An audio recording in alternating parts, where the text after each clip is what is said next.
Hello, everyone, and welcome to another episode of Campus Care Presents Panel Discussion. Panel discussion is a platform where educators and leaders come on board to express their viewpoints on topics related to education and society. A topic for the day is project based learning, engaging students in world problem solving through hands on experiences. And to express their viewpoints on the same, we have with us Dr. Nandita Kathuria, ma'am, principal of Euro International School, Gurugram.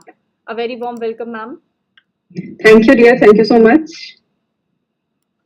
Thank you so much, ma'am, for being here today. Thanks to Team NTF for inviting me to discuss and to present my views on such an important topic, which now NEP has introduced. Thank you, ma'am. So, ma'am, let's start off with the session, ma'am. What is this project-based learning that we are talking of here, and how is it different from the traditional, method of studying, ma'am?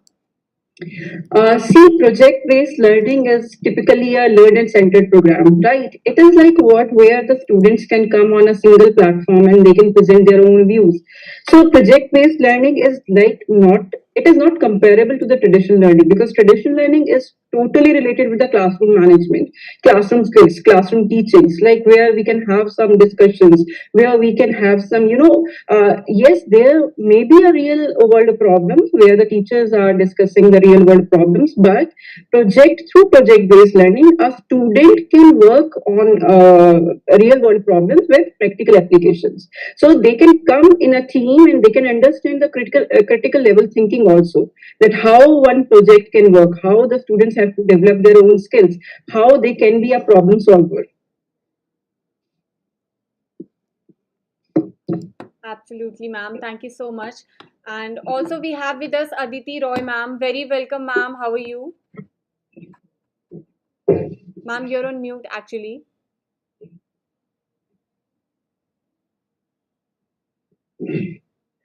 Good afternoon. Thank you. I'm very good. Ma'am, would you please introduce yourself for us? Because we already started the session. I'm sorry I got a little delayed. Uh, yes, I am Aditi Roy and I'm heading Mount Columbus School in Delhi. And I am heading the school for the last couple of years. And I'm into education for the past 30 years. Thank you so much, ma'am. We have with us Dr. Nandita Kathuria, ma'am. She is heading Euro International School, ma'am. And we were just speaking of, project-based learning. And she was just Right. mentioning what project-based learning is. Ma'am, would you like to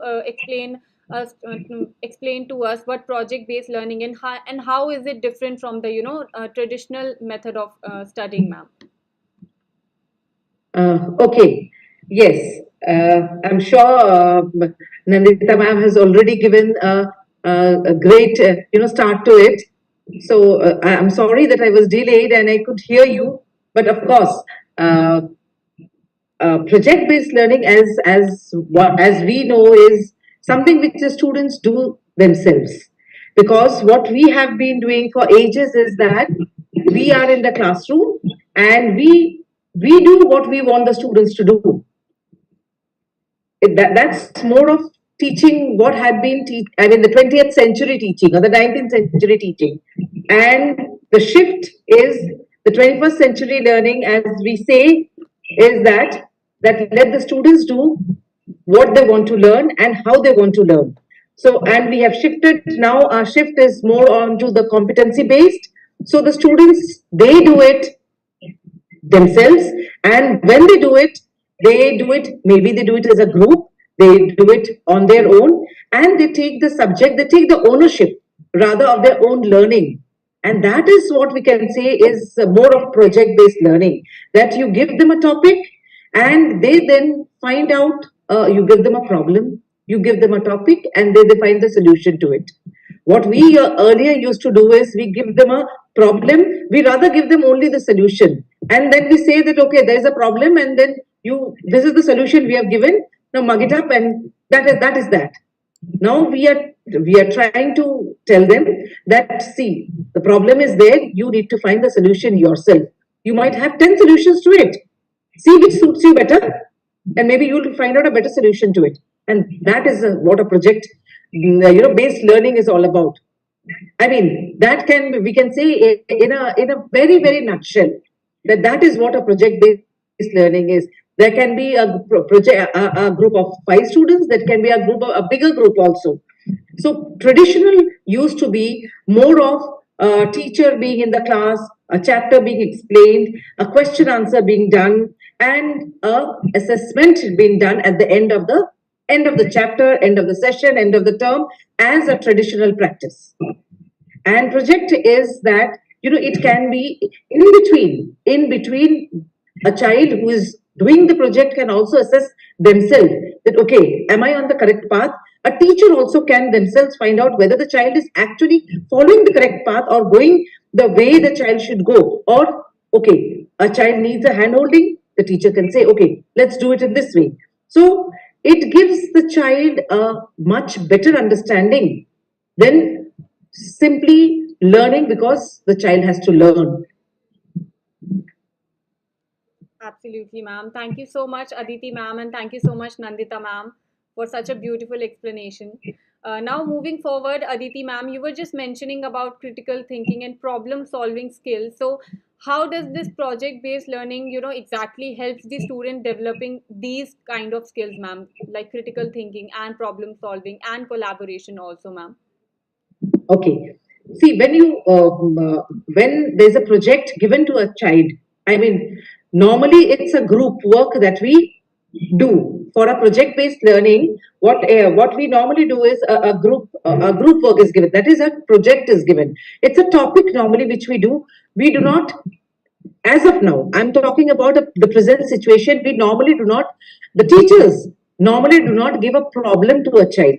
We give out a topic. I mean, Indian context, we have not yet gone to that stage where a problem is given to a child and we are asking the child to solve that problem. What we do is we give a topic to the child, or a group of students, and a project is given where the teacher has a definition of that particular or a description in the teacher's mind that how the plan has to be followed. So when this particular project is given to a group of students, what is done is the teacher gives out a layout that this is what is the project about, and I'm giving you a brief explanation of this is how it has to go about. Now, when the child gets the project, there is a division given to the child. Everyone is not doing everything. I mean, that is how it has to happen. Now, there will be a lot of research going into it. A child has to actually do a lot of research. It can be a simple topic. You take it as simple as insects. Yes, ma'am. Simple. I'm giving a very, very, linear topic. Insects.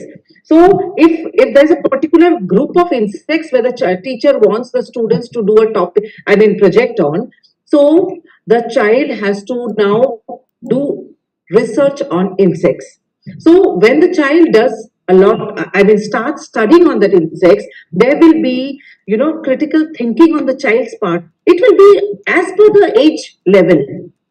Now, if the child is of a grade 3, the child will discuss, I mean, actually think on that level.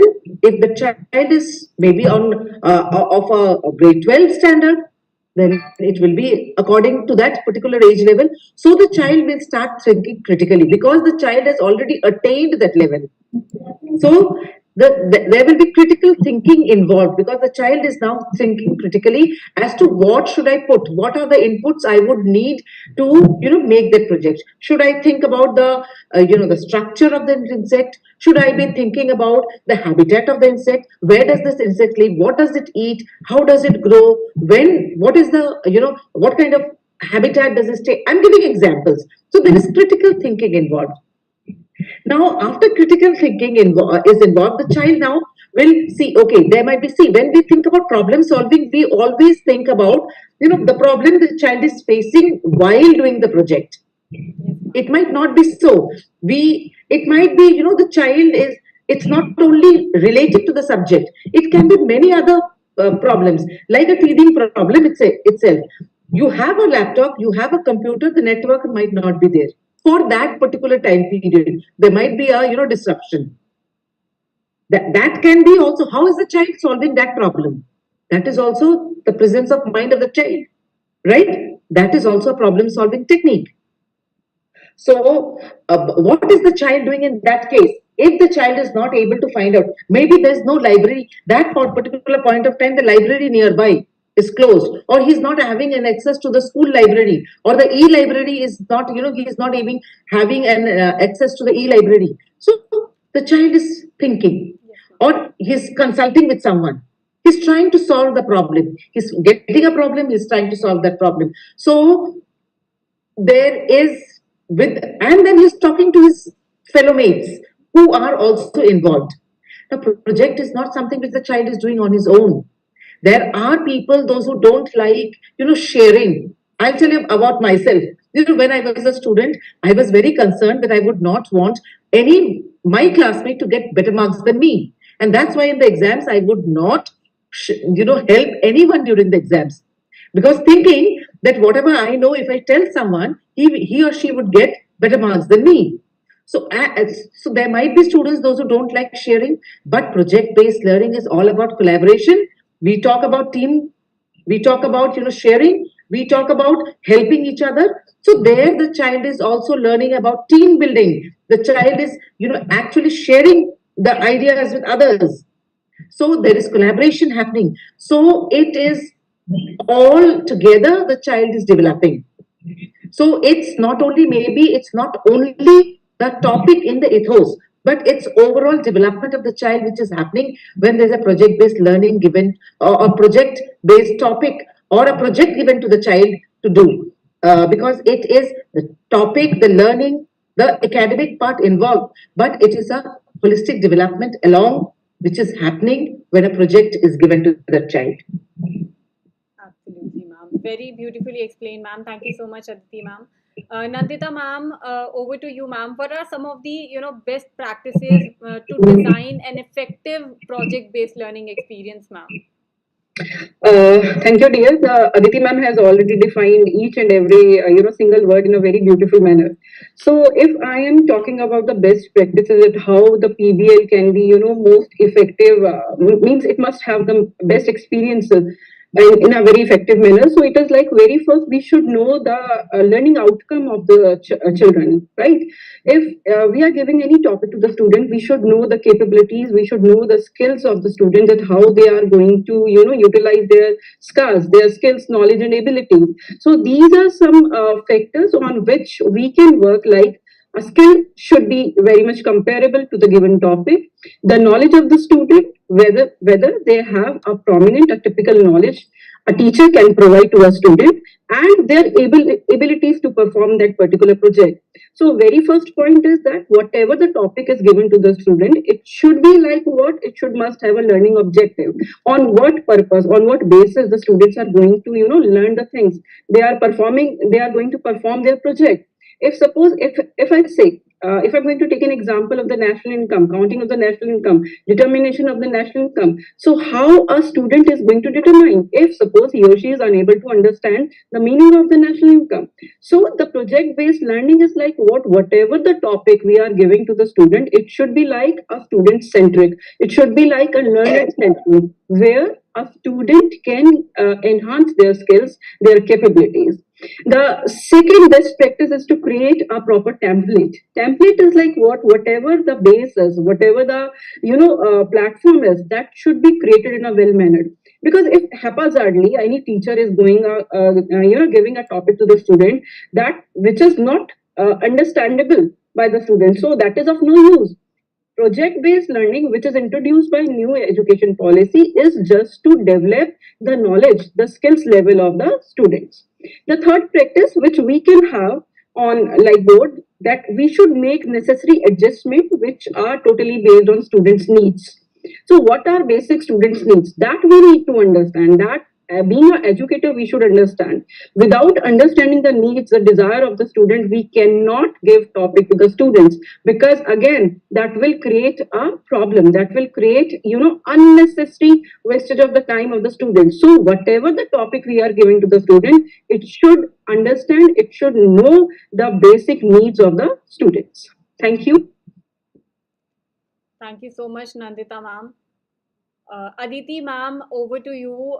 Firstly, would you like to add something to ma'am? And also, when we are speaking of project-based learning project, so we also talk about teachers here. So, how can the teachers, manage and assess these project-based learning, ma'am? This is for me. Yes, ma'am. Yes. Okay. See, when a project is given, our entire education system, we need to remember, is assessment based. Indian education system, sadly, is not knowledge driven. It is assessment driven. And that is very sad because we are not testing knowledge. We are testing marks. Now, so when we are testing marks, so the best thing is let the assessment be the assessment should be as used as a learning tool, as a learning tool, not assessment be for learning. Normally all our assessments are for learning. Whatever, what have you learned, let me assess it. Let the assessment be a tool as learning, which is helping you in learning. So in that case, why don't we use matrices and rubrics which can help students to actually gather information of what, as graphic organizers, we have heard about VTRs, right? Visual thinking routines. Here the students can, the teachers at the beginning itself, when they give a project, they know that they are supposed to assess it. So the teacher has to have a proper organizer themselves. Let the teacher start it with that KWHL. We know all. Everyone knows that, right? KWHL. What I know, what is my question, what do I want to know, what have I learned. So these questions, if they are answered in progression, if they're answered in progression, I think that can be a great assessment tool. Let us utilize these graphic organizers as assessment tools for projects. Instead of having question answers, I am one person who doesn't like pen and paper exams at all. If if given to me, I would abolish all these pen and paper exams as much as possible. Whereas I would ask children to do something hands on, show it to me. What you have learned, show it to me. So it would have been, much better if we can use these graphic organizers, formative, formative assessments. It should be, one is this way. The second would be let there be a brainstorming session. That can be a great assessment technique. Let us discuss. You have done a project. You have already, a group has already done. Let's brainstorm on it. Let us hear it out. You have done it. Let us hear it out. Give us your points. Let there be peer discussions. Also, peer assessment. You are, and teachers don't have to crib. Exams लेना है, copy check करना है, and then marks देना है. इतना काम, so much of work. So this is done much better way. Only thing is that you need to have that planned out very well. So this graphic organizers, brainstorming sessions, I think these can work wonders. But you need to have, and during the project also, when the project is going on, the teacher has to keep a check that how is this project happening. Is it going in between when the project is going on? Let the teacher have checkpoints. Let these checkpoints, are the ticking of those checkpoints or not? Assessment is done. Why do we make such a big hue and cry about assessment, examinations, and we make it unnecessarily, we give it unnecessarily, we make it a hue and cry about it. It can be much easily handled. Rather, during the project, let the teachers have the checkpoints. Let them tick those points. Okay, it has been fulfilled. The child gets marks. What are we checking? Whether all the points are being ticked or not. We rather, our assessment examinations are more on what the child does not know. We are not doing what the child knows. That's the saddest part of it. We always check what the child does not know. Let's turn it around. So graphic organizers, number one. Number two, brainstorming. Number three, during the course of the project, when the project is happening, let there be checkpoints where the teacher can, during the process, can keep on ticking and checking whether the correct process is being followed, how the progression is happening. I think assessment is done. The teacher has matrices, the teacher points out.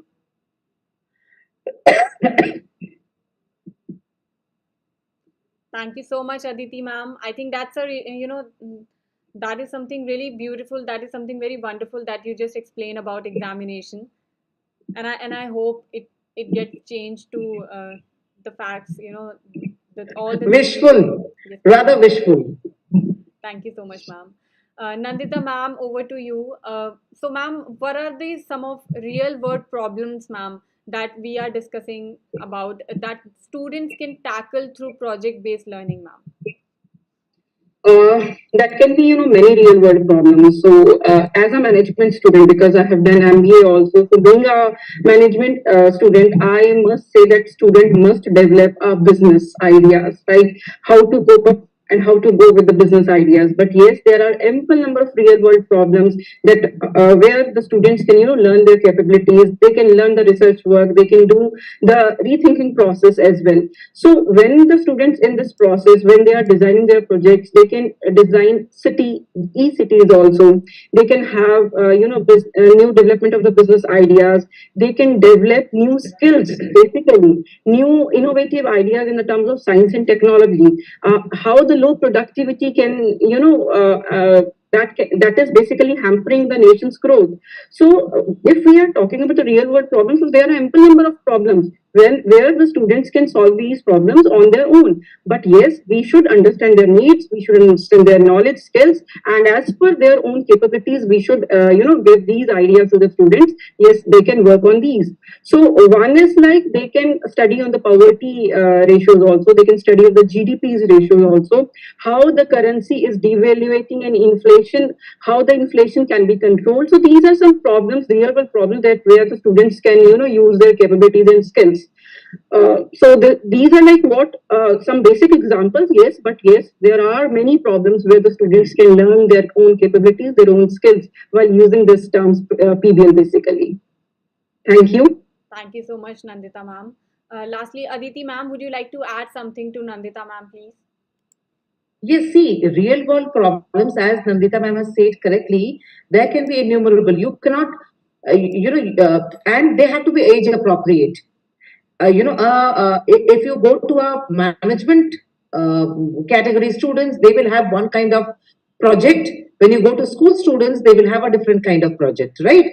So you have to be, and also a setting, the environment, because maybe a management student will have a much broader outlook and they'll be able to gather the bias of it.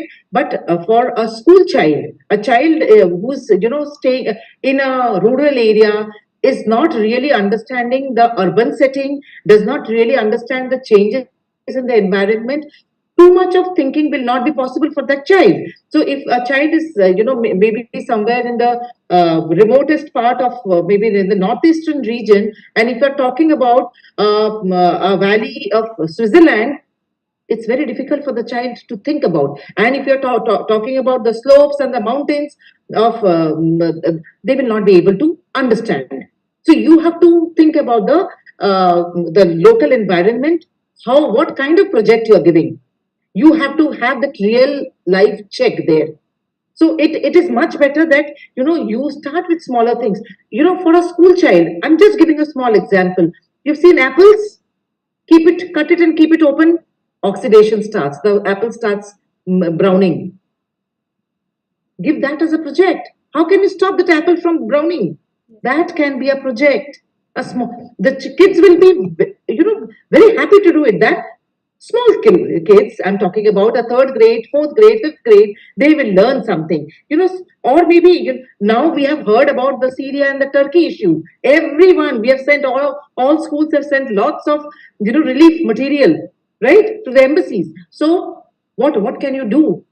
Why don't you find out some ways where we can have this earthquake resistant, maybe building blocks, maybe these earthquake resistant some kind of things which we can use in construction, maybe for classes 11th 12th they can do. So it has to be much more relatable, where the students are able to relate. Of course we can't forget the climate change, and the little girl doing the little wonders, and we have the G20 coming up. So let's give small projects to those kids, which is more relatable to them, and which they can really handle also, they can understand also. Give them, you have the school garden, give them a small patch, and tell them that okay, this is the patch for the entire year. Grow up a small kitchen garden here, and we are going to use up for the entire year. Every day you are going to, the produce you are going to use up for your lunch. Whatever you grow here, your class is going to, your group is going to eat from here every day. That can work wonders for the kids. Absolutely, ma'am. So small projects can do a lot of wonders for these kids. Yes, ma'am. Thank you so much, Aditi ma'am, and thank you so much, Nandita ma'am, for being here today and taking out your precious time Thank for us. you. It was lovely listening to your experiences and viewpoints, ma'am. Thank you so much. Nandita ma'am, you're on mute.